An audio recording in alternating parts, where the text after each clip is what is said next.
고맙습니다.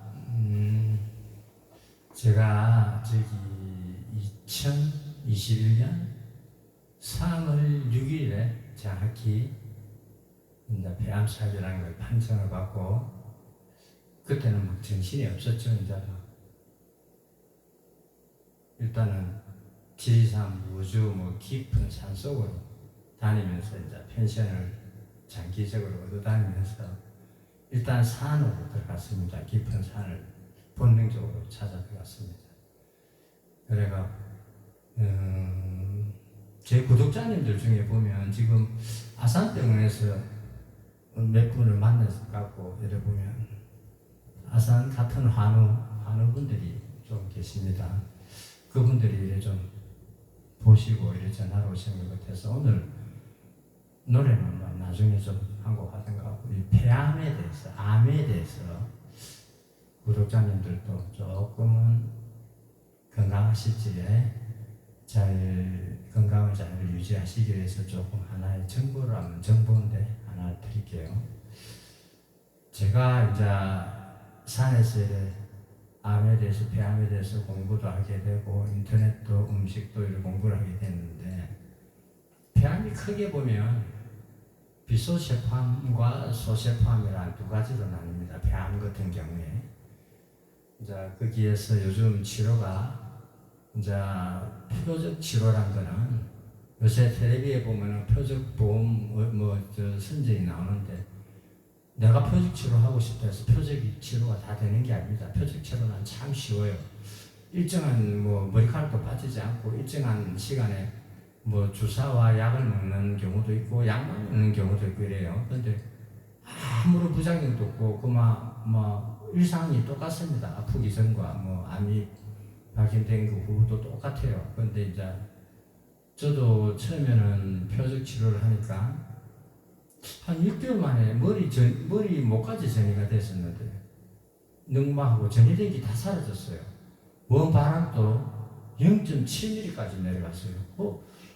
1년도 안 했는데 이 정도 같으면 1년 만에 폐암 사기 이거 잡을 수 있겠다는 생각에서 이제 음식도 될 수 있으면 당근, 브로콜리, 마늘 같은 거 시금치 이제 위주로 항암 위주로, 이제 항암에 강한 음식들 위주로. 처음에는 이제 요령이 없어서 음식을 전혀 할 줄 몰랐기 때문에 이제 푹 삶았죠. 삶아가 이래 믹스기 갈아가 음식도 아닌 음식을 무슨 돼지죽 같은 거를 먹었죠. 정체불명의 야채 삶아가 갈은 거를.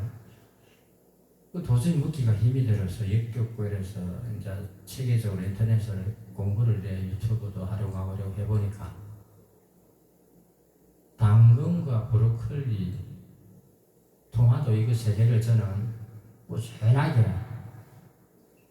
아주 뜨거운 끓는 물에 쪄갖고 이거를 먹습니다. 절대 물에 담그지 않고 위에 찜판을 두고 쪄갖고 이거를 충분히 한 3분 찐 뒤에 열이 가해지가 팔팔 끓는 상태에서 그 야채를 넣습니다. 넣고 그냥 야채만 먹으면 좀 먹기가 힘들더라고요. 그래서 아침 햇살이나 음료를 한 컵 정도 부어갖고 갈아가, 그 다음에 적당한 떡 같은 거 이런 거기다가 과일을 사과, 키위 정도, 겨울에는 귤 나오면 귤, 여름에는 딸기, 수박, 여름에는 수박이 나오면 수박 조금, 이렇게 과일 한두 가지 조금 넣고 갈아서 그거를 꾸준히 먹었습니다. 그거를 꾸준히 먹다 보니까 아침에는 무조건 그걸 먹어요. 제 집사람이 올 때는 이제 집사람과 그냥 일반 아침을 먹는데, 집사람이 없을 적에는 계속 그걸 아침에 복용했습니다. 그리고 차도 될 수 있으면 커피는 안 마시고, 커피도 하루에 한 잔은 교수님이 괜찮다 하더라고요. 그래서 될 수 있으면 햇생강을 사서 생강차를 먹기 싫어서 계속 생강차를 먹었습니다. 생강차를 하루에 2번 정도 먹고. 그런데 이제 이 종양이, 크던 종양이, 전이된 종양이 다 사라지고 원바람이라 해서 처음 최초에 발견이 된 원바람이 0.7mm까지 간 상태에서 이거는 기적적이구나. 1년 안에 났을 수도 있겠구나. 처음에 부산에서는 기상원자력 감센터 거기에서 제가 이제 처음에는 아마 학진을 받았는데, 그건 교수님도 그 담당 과장이 하는 말이, 젊은 친구가 짧게는 8개월, 길면 1년 한 14개월 정도 살 수 있다 이러더라고요. 이거 장난이 아니구나. 너무 이제 그때 요즘 젊은 애들 말로 멘붕이 왔죠. 그래서 화장실 가가 펑펑 울기도 하고 했는데, 집사람이 안 된다, 서울에 큰데 가자 해서 이제 아산병원으로 갔습니다. 갔더면 담당 교수님이 아산병원의 김상위 교수님이라고 계십니다. 아주 좀 유명하신 분입니다. 그분한테 이제 진료를 의뢰를 했더니만은 이거 치료해볼 만하다. 같이 한번 열심히 싸워보자 하더라고. 그 한마디에 너무 감사하고 고맙고, 그 한마디에 눈물이 쭉 흐르더라고, 자동으로. 인자 살 수도 있겠구나 하는 그런 희망도 느꼈고, 그래서 이제 그 교수님과 같이 쭉 지리산, 뱀사골, 무주, 적상면 쪽에 있으면 적상산 자락에, 덕유산 자락에 펜션을 다니면서 일단 산속에서 나름대로 치유를 했죠. 하면서 이제 집사람이 이제 산 내면 이쪽으로 이제 또 땅을 보고 집을 짓고, 그 세월이 좀 걸렸죠. 저는 산에 계속 있었고. 그래서 이제 지금은 만 32개월째, 31개월째 됐는데, 30개월 되니까, 만 29개월, 30개월 되니까 표적 치료제가 타그레스와 렉나자라는 약이 내성이 생기더라고. 내성이 이제 암을 안 겪으신 분은 잘 모르는데, 쉽게 말하면 약을 먹어도 소용이 없어요. 종양이 큰 거예요. 그 약에 대한 이제 저항력이 생겨가지고. 그래서 이제 그 약을 중단을 하고 9월 13일인가부터 이제 면역 치료와 1+1이라고 면역 치료와 이제 세포독성 항암 치료라서 옛날 1차 항암 방식, 머리 빠지고 오바이트하고 구토하고 이런 설사하고 하는 그 치료를 이제 하게 됐어요. 암이 크게 치료하는 방법은 3가지입니다. 무슨 암이든지 면역 치료, 표적 치료, 세포독성 항암 치료, 이 3가지를 하는데, 표적 치료는 자기 조직에 항암의 그 종양의 조직 검사를 해서 DNA가 표적 인자를 가져야만이 표적 치료가 됩니다.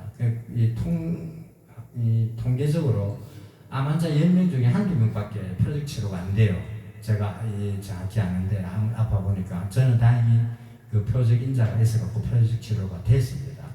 그러니까 머리카락도 전혀 빠지지 않고 아프기 전과 똑같이 저는 한 30개월 생활을 했죠.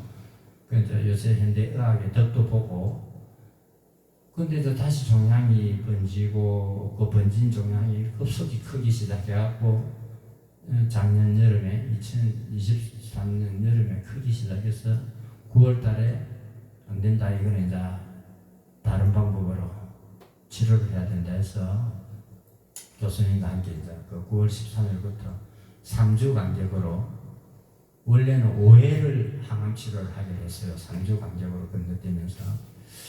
저는 항암 치료, 여자들도 하는데 싶었어. 하겠다고 당당히 이걸 했는데, 이게 항암 치료, 세포독성이라는 치료를 받아보니까, 세포독성 항암 치료제가 제가 아파 보니까 그리 많지가 않아요. 한 7, 8가지, 그리 몇 가지 안 돼요.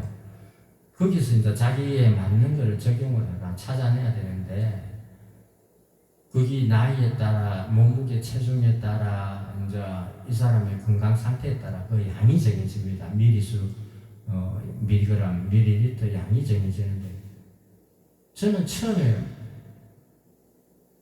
막 등산도 다니고 너무 건강해 보니까 교수님이 제일 강한 세포 독성 항암제를 최대치를 때린 거예요. 나는 거기 이제 원래 다 그런 줄 알고 그걸 맞고 견디죠. 솔직히 처음에 죽는 줄 알았어요. 와, 이게 항암 치료하다도 죽을 수도 있겠구나 하는 걸 느꼈어요. 아, 이래서 여자들이고 약한, 정신력이 약한 사람들은 이 세포독성 항암을 중단을 하고 뭘 하겠다고 하는 건가 보다. 그게 뼈저리게 느꼈어요. 그래서 이제 10월 달에 3주 후에 또 10월 달에 가니까, 아, 교수님 이게 너무 힘들다. 이거 하다 죽을 것 같다고 그랬더만, 아, 그러냐면서 담당 교수님이 미리 세포독성 항암제 양을 줄인 것 같아요. 보니까. 두 번째는 헐하더라고요. 그런데 이제 이 교수님이 뭐 자기도 어찌됐든 내를 낯설라고 한 사람이니까 뭐 하는 대로 내 몸을 아끼는데 두 번 하니까 어찌된 판이고 새로 빨리 자란 종양이 다 사라지고 없었어요. 엑스레이 찍었는데 안 보여요. 엑스레이 상에 하얗게 보였는데 2회 했는데 안 보이더라고. 그래서 3회째는 이제 저번 12월 중순경에 하고 왔죠. 중순경에 하고 왔는데 그때는 이제 거의 다 사라지고 안 보여요. 새로 전이대가 막 갑자기 커지던 종양들이 다 사라지고 원바람 종양만 조금 0.몇 미리 아주 작게 남아있어요. 그래서 교수님이 이거는 4번으로 끝낼 수 있겠다. 해서 이제 제가 15일 다음 주 월요일 날 이제 또 갑니다. 마지막 항암하러 가는데 15일 날 가서 진료 이제 표시 찍었던 거 확인하고 그 다음에 이제 16, 17, 18, 3일간 항암을 하고 18일 날 제가 시골 집으로 다시 내려옵니다.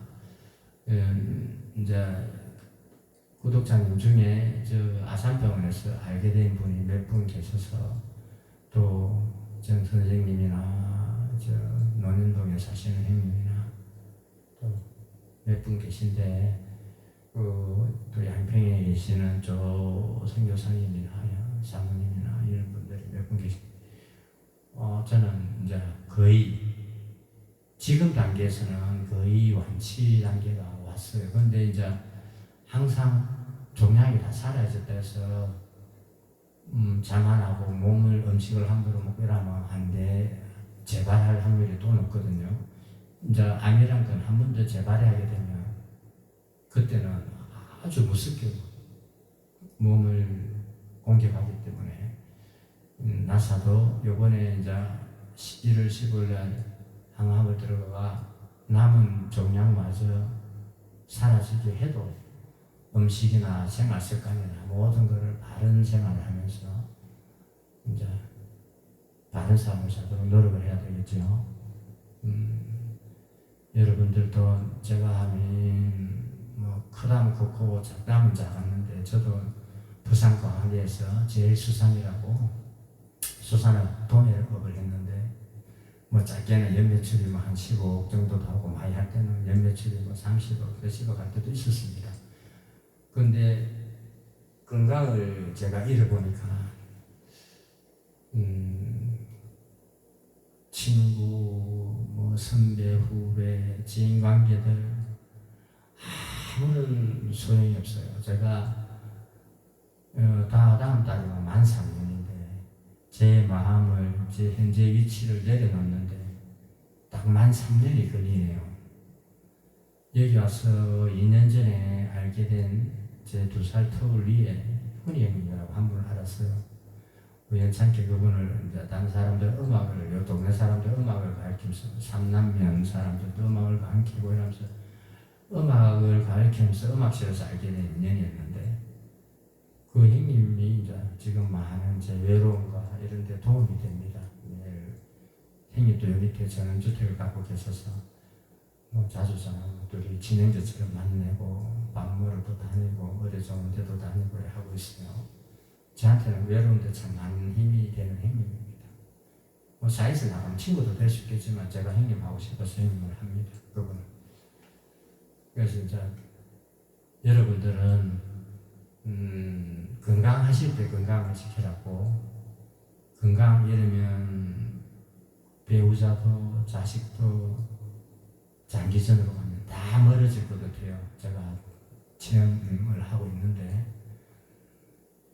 일단은 건강을 지켜야. 남자는 경제력도 있어야 되고 여자들도 마찬가지예요. 여자분들도 아프면 뭐 가정생활에 소홀해 줄 수밖에 없고, 이러다 보면 배우자와도 멀어지고 자식들하고도 멀어지고, 세상은 살아가면서 톱니바퀴처럼 자기가 그 톱니바퀴에서 딱 정확히 물고 돌아줘야 되는데 그 역할을 못하게 되면 어떤 조직의 구성에 있어서 배제될 확률이 점점 높아지는 것 같아요.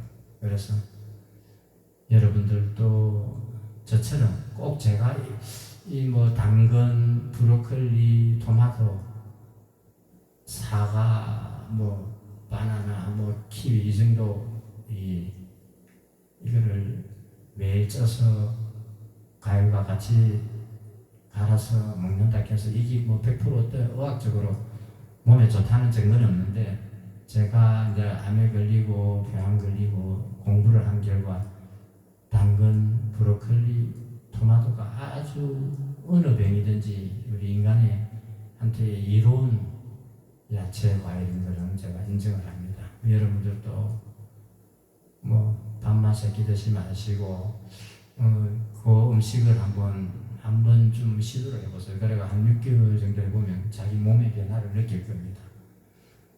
그래서 어찌됐든 저는 그런 노력을 해왔고, 차도 전에는 막 달고 뭐 커피고 이런 거를 좋아했는데 요즘은 될 수 있으면 생강차, 그 다음에 뭐 이런 몸에 좋은 숙차, 뭐 이런 차만 마십니다. 몸을 생각해야 또 몸이 그만큼 보답을 하는 것 같아요. 그래서 저는 마지막 항암을 하러 다음 주 갑니다.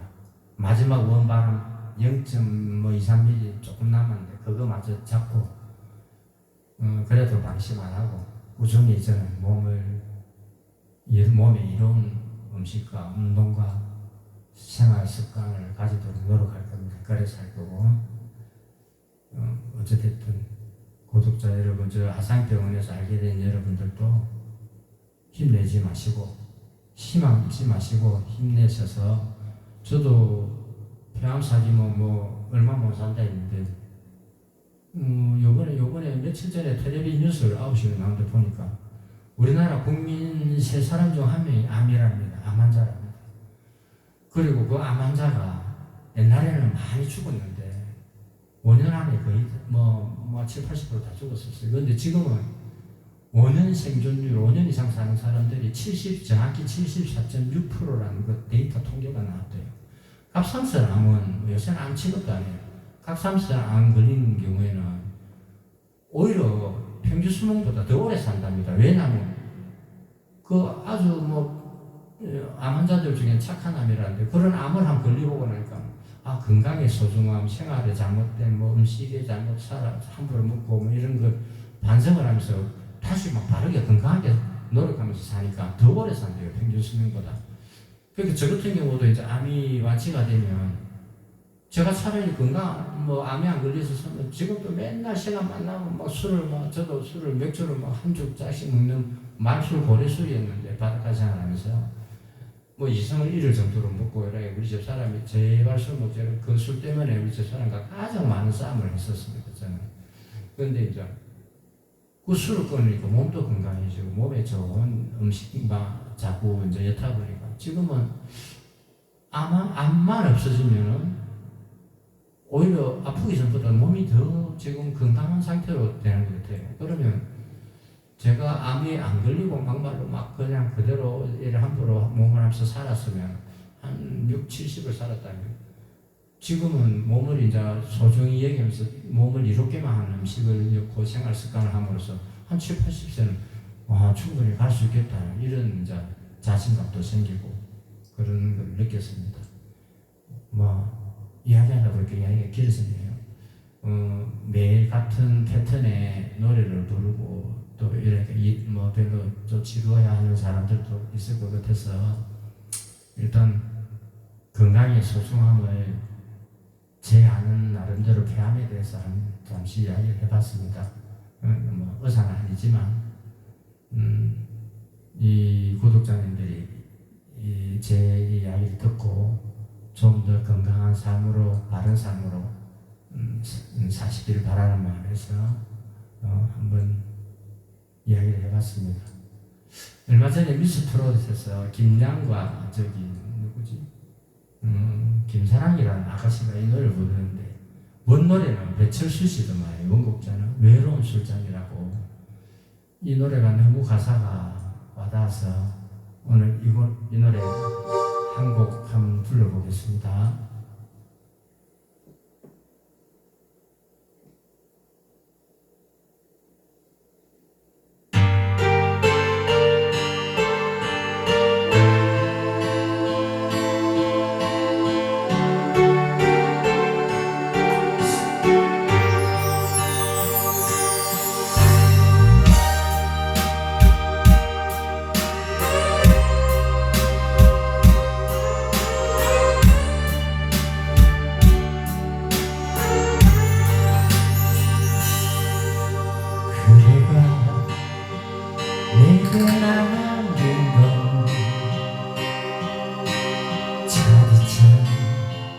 술잔과 눈물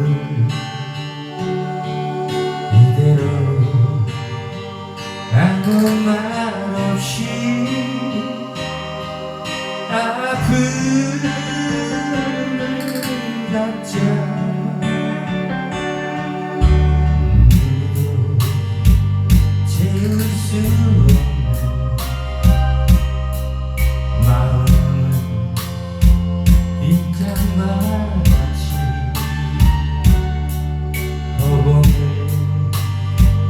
맴돌고 있네. 사랑을 비워둔 채로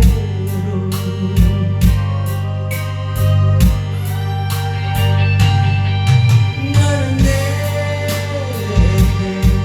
말했지.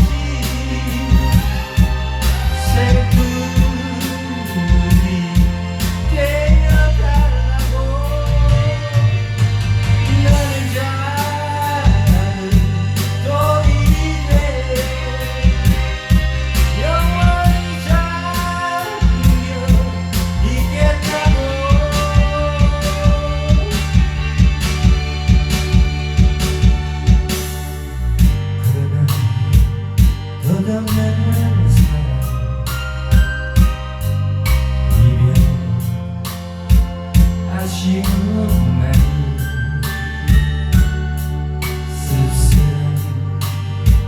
술잔에 남겨 나를 울게 하네요.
술잔에 담겨